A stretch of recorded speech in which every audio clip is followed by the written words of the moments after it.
Just try to enjoy the little flutters, the little kicks at first, because eventually they're going to be beating you up from the inside. Hi, and welcome to my YouTube channel, Shades of Sage, where I discuss all things motherhood. My name is Hashima, and today I am doing a pregnancy Q&A. So popular questions that first-time moms want to know. I have seen plenty of these questions repeated in a lot of the mommy boards that I'm a part of on Facebook and on what to expect, that community there. So I figured since a lot of women have the same questions when they're going through their pregnancies for the first time, or if they're not a mom yet and they're just wondering these things, I thought it'd be fun to do this video. So without further ado, let's get started. So question number 1, when is your first prenatal appointment, or when will your first prenatal appointment be? Now, a lot of these questions, I just want to say in advance, some of them really depend on the person, some of them depend on the provider, so it's not going to be a one answer fits all, but generally you'll have your first prenatal appointment somewhere around 8 weeks. You may have an appointment a little bit earlier if you have maybe like a history of miscarriage or something like that, but in general it's about 8 weeks. Some providers even wait until 8 weeks, so it really just depends on who you are going to for your prenatal care. I remember for my first pregnancy when I called and I tried to schedule an appointment, they said 8 weeks, and I'm like, what? 8 weeks? I thought I was going to be coming in right then that day. So yeah, about 8 weeks. And this appointment could be made with your regular physician if you don't already have an OB that you go to and they can refer you to an OB, or if you already have an OB that you go to for just regular women care in general, you can of course schedule an appointment with them. So somewhere around 8 to 12 weeks is when you will have your first prenatal appointment. So the next question is, when can you see your baby for the first time? What I mean by this is, when do they actually start to look like a baby? So somewhere around weeks 9 to 12 is when your baby will start to look like an actual baby, or a form of a baby that you actually recognize. So when your baby develops from an embryo to a fetus, that's when you actually get the overall appearance of a baby. So the next question is, when do you get your first ultrasound? Now again, this may vary from practice to practice, but usually when you have your first prenatal appointment, so somewhere between week 6 and week 8, that's when you'll have your first ultrasound as well. And a lot of practices do this because it's like a dating ultrasound. So they'll compare your last menstrual period to how big the baby is measuring on your ultrasound, and that will give them a good date of when your estimated due date will be. So that's usually a date in ultrasound around 8 weeks. And again, most practices do this, but if not, then you definitely will be getting an ultrasound for your 20-week anatomy scan. That's when you're halfway through your pregnancy, so about 5 months. And that's when they go over all the structures of the baby. They go over femur lengths. They go over to check that they have all their fingers and their toes. They check the head circumference, the weight of the baby, the length of the baby. Pretty much everything that you can think of is going to be done at this 20-week anatomy scan. So if you haven't had an ultrasound up to this point, you will have one then. I think that's standard if you're working with an OBGYN. And if you are having a healthy pregnancy, so a low-risk pregnancy where you're not having any complications with anything else, this will probably be the only ultrasound that you're getting. But just try to cherish the moment, take pictures, ask for some printout of the pictures, and just try to savor it if it will be your only ultrasound for your pregnancy. So the next question is, when can you hear your baby's heartbeat? Now, babies' hearts are one of the first things that are formed. Around 5 weeks is when it's formed and functioning. So anywhere between 6 to 8 weeks, you will be able to hear the baby's heartbeat. So usually for your first prenatal appointment, that's one of the things they do. And it's just really super cool when you hear your baby's heartbeat for the first time. And again, it may take a little bit longer, just depending on the way your placenta is and the way the baby is laying. But for the most part, most women will be able to hear their baby's heartbeat at their first prenatal appointment. And then going forward for all of your other appointments, that is something that's done as well. So the next question is, when can you find out your baby's gender? Now this will vary a lot depending on how you find it out. Around 14 weeks are when your baby's genitals are being formed, but they're not completely formed all the way. So if you get like an early ultrasound, it may not be as accurate. For the most part, or traditionally, you find out your baby's gender during your anatomy scan. So again, that's at 20 weeks, and that's where they check the entire baby to make sure everything is okay. And at that point, if you want to know your baby's gender, they will tell you if it's a boy or if it's a girl. And it just really depends on how skilled the technician is, but hopefully for the most part, they're right. There's also a thing that you can do, which is a blood test. That's where they'll take a little bit of blood from mom, and they'll, I think it's called NIPT. Don't quote me on that. But they'll take a little bit of blood from mom, and then if there's any Y chromosomes, then they know that she's carrying a boy. No Y chromosomes, then it's a girl. So that's something that you can do at 10 weeks. So it's really up to you which way you want to go about it. For me, I was team green for 2 out of my 3 children. So it was just really fun on delivery day, finding out whether I was having a boy or a girl and being able to guess the whole entire pregnancy. For the one that I did find out the gender, I got the blood test because I do not trust those ultrasounds. Next question is, when will you start to show? So basically, when will your stomach start to look like you are pregnant? Now, again, this will differ and vary for every single woman. It's really based on your body size, your composition, how long or short your torso is, how wide or how narrow your hips are. So it really depends, and it also depends on the shape of your uterus and where your placenta has attached. So this one is really kind of up in the air, but for the most part, if you're a first-time mom, somewhere around weeks 12 and week 16 is when you may notice a slight or a small little bump in the front. You may notice like bloating before then, maybe like weeks 8 to 10. Sometimes you'll notice bloating. It's not an actual baby bump at that time. It's just bloating because of all the extra hormones and everything that go into making and carrying a baby. But basically, your bump is your uterus coming up out of your pelvic cavity and growing with you and with your baby. And so as your baby gets bigger, of course your stomach or your bump gets bigger. So it really depends. It just really depends. For me, I carry kind of small. I could go all the way up until 8 months and people still wouldn't know that I was pregnant. So it really depends. However, the more children that you have, you will get a baby bump a little bit quicker. Okay. So the next question is, when can you feel your baby moving? Now again, this will be really individual to the mom because especially for a first-time mom, you don't really know what the sensation feels like, so you don't know what to look for. So you may already be feeling the baby move and think it's other things. And it also depends on your placenta. So if your placenta attached to the front or if it attached to the back, you'll feel movements either earlier or later, but somewhere between weeks 18 to 20 for a first-time mom. For me, with my last child, I had an anterior placenta, so that means the placenta attached to the back of my uterus, and so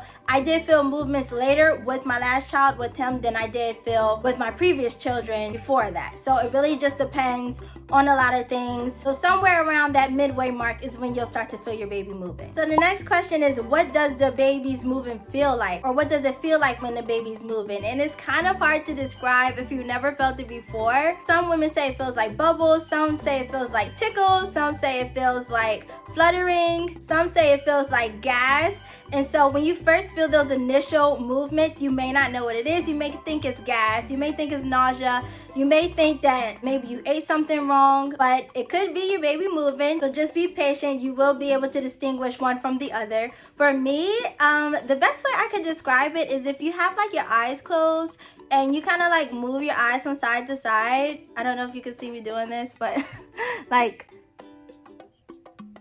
that's what it feels like. That's what it felt like for me. Those first initial movements. Now, as your baby gets bigger, those movements are going to turn into rumbles and tumbles and rolls and kicks and punches in places you do not want to be feeling kicks and punches, but it is all part of the territory. Of course, as your baby gets bigger and they're running out of space, then you can just feel them moving everywhere and there will be no doubt in your mind that's the baby moving, right? So just try to enjoy the little flutters, the little kicks at first, because eventually they're going to be beating you up from the inside. And the next question is, how much weight gain is normal? And again, based on a woman's body type, body size before she gets pregnant will determine how much it's healthy for her to gain during her pregnancy. But the current recommendations, if you are healthy at a healthy weight for your height, 25 to 35 pounds is what is recommended that you gain. If you are underweight, you can gain up to 40 pounds. And if you are overweight, they don't want you to gain more than 25. Those are the recommendations. Of course, we can just throw these things out the window because when it comes to pregnancy, your body's going to do what it's going to do. And some weight gain is just inevitable, you know? So some is water, some is, the extra blood and the swelling and just everything like that. So I just want to say, don't stress too much about your weight gain. Try to eat as healthy as you can. Try to stay as active as you can. But again, take this with a grain of salt. Whatever you gain, and you can worry about the weight loss after baby is delivered. Okay, so the next question is, can you drink coffee? Now, the short answer is yes. But the recommendation is not more than 200 milligrams a day. So that's like a cup and a half of coffee. Really just depends on your coffee source. Now, This is talking about milligrams of caffeine. So 200 milligrams of caffeine, but keep in mind, if you're drinking soda, if you're eating chocolate, if you're drinking caffeinated tea, all of these things count for your 200 milligrams of caffeine. And so you do kind of want to keep that in mind. You don't have to give up coffee totally when you're pregnant. I know some women give it up. That's up to you. I know for my last pregnancy, I couldn't drink coffee at all because it just didn't agree with my baby. Every time I tried to drink it, I would throw it up, and so I was like, and I love coffee, so. But I gave it up because I didn't want to be throwing up all the time. I couldn't drink coffee until after I delivered him, but it's up to you. Just try to definitely keep in mind how much coffee you're drinking. If you can switch up your choices to do like half calf or decaf coffee, that's great as well. And the reason why you want to keep your caffeine low is because high consumption of caffeine has a higher risk of miscarriage and a higher risk of a low birth weight for your baby, which you don't want any of those things to happen. So yeah, just keep an eye on it. And if you're not comfortable with measuring out how much caffeine you're taking, just totally omit it for your pregnancy, and then you can consume it afterwards. If you are breastfeeding, you kind of want to keep your caffeine consumption in mind as well. So the next question is signs of labor, and this is one of the most things that I have seen. What are some signs of labor? So of course, you know, contractions are a sign of labor, and there's a difference between contractions and Braxton Hicks. I will be doing a video on that soon, so stay tuned for that. But contractions, yes, are a sign of labor. Bloody show is a sign of labor. Nausea is a sign of labor. Nausea can be a kind of weird, kind of tricky one. So if you haven't experienced any nausea throughout your whole pregnancy, but you're getting to the finish line, you're getting a full term, and you notice that you're experiencing nausea, it could be a sign of labor for you. If you're one of those women who experience nausea your whole entire pregnancy, which I am, nausea is just one of those things that you're already dealing with. So that would be kind of tricky to tell for you. But diarrhea is also a sign of impending labor, and your belly dropping is a sign of labor. So there is, of course, way more signs of labor, losing your mucus plug and just lower back pain, more than you've already been experiencing. Nesting, of course, there's a ton of telltale signs for labor, but these are the most common ones. So if you are experiencing any of these signs, your baby could be coming soon. The next question is, how much does childbirth hurt? The answer is a lot. And this one really depends on the woman and her pain tolerance or her pain threshold that she can handle. Some women have a higher pain tolerance than others, and you know, it really depends on how long you're in labor and everything like that too. So my first delivery was a C-section. Then I had 2 vaginal births after that. I did not have an epidural, so I guess people would say my pain tolerance is high. I don't know, but it definitely did hurt though. So you do have an epidural as part of your birth plan, and you do want an epidural, make sure that you ask for it as soon as you can. I know from my hospital, they said that I could get an epidural all the way up into the pushing stage. So it really just depends. Some providers won't give it to you after a certain amount of dilation, but yeah, as soon as you know you want one, request one, because a lot of times the anesthesiologist is not always readily available for you, and then you'll have to wait if they're in the OR doing a C-section or an emergency comes up and you have to wait. So as soon as you know you want it, request it so you can get it and be comfortable. It may take a little bit of time for the anesthesiologist to get to you and to place your epidural. Hopefully they get it on the first time. The next question for this video is pooping during labor. So do you poop during labor? How many women poop during labor? Anything along those lines. And yes, it does happen. In most cases, like 98% of the cases, you will poop during labor. Don't worry about it. It is completely normal, and it's good actually, because it means that you are pushing the right way. You're bearing down with your bottom, which is what you want when you're trying to push a baby out vaginally. So if you poop, you poop. Big deal.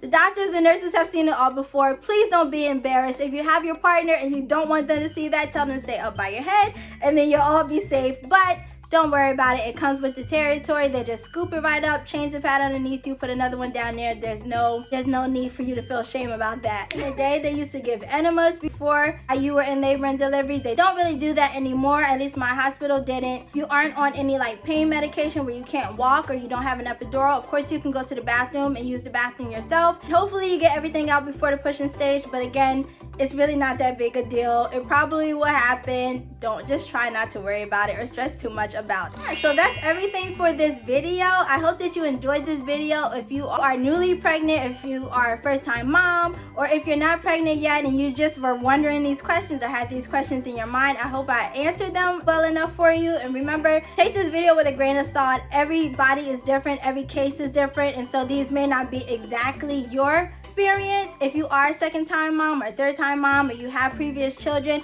leave a comment down below if any of these answers were true for you, or even if they differed, leave a comment down below to share your experience as well. If there's any questions that I left out or anything that you're still wondering, because once you have children, you kind of forget all of those questions that you had the first time initially. So I may have forgot some, but if you still have questions, leave those down below as well. If you would like to see a part 2 of this video, if there's enough questions, I can do that as well. If you like this video, give me a great big thumbs up.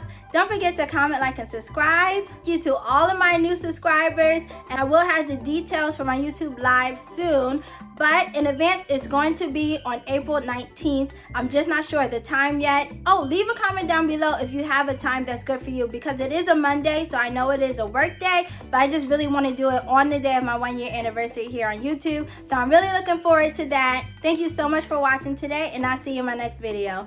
And remember to let your story be your power. Bye.